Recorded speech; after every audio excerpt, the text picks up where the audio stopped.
Hey guys, Crixley here for the Red Carpet Report, and we are here at the 38th Annual Saturn Awards. Let's get to it, shall we? So let's talk. So about Breaking Bad, there's always that weird moral thing where it's like, we know what Bryan Cranston's character is doing, and feasibly we should be like, that's not good. But we find ourselves as an audience rooting for him. And so, how do you tweak that in the writing and to get that to where we can still see him as a sympathetic character, even though he's doing something that's really kind of unsavory? That's a good question. You changed that up fast. That was damn good. That was quick thinking. That's a damn good question. You know what? The answer, I guess, is that we don't worry about it that much. I did in the early days. I lost a lot of sleep in the early days of the show, worrying that Bryan Cranston would remain likable.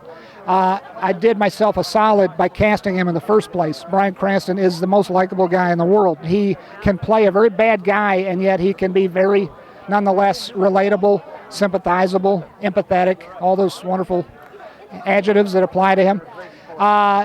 But then I realized along the way that the main thing we have to do is keep his character interesting. At a certain point along the way, episode by episode, certain viewers lose sympathy. They lose sympathy for the character of Walter White with every episode.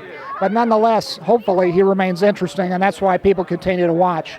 So sympathy, likability, not as important as I myself first thought. Well, now, and then you take a kid like Aaron Paul, who's very, it's kind of funny because I'm from Idaho too, so when I see it, I'm just like, oh my God, that's awesome. But how did you guys work on the chemistry between those two? Because obviously the kid's a little shit, but it's like those two, they work together. It's like peanut butter and jelly. So how much bonding time did they have together? Not much. We got lucky. We have two excellent actors, the two best leading actors on TV, in my humble but biased opinion. And Bryan Cranston and Aaron Paul do have wonderful, no pun intended, chemistry.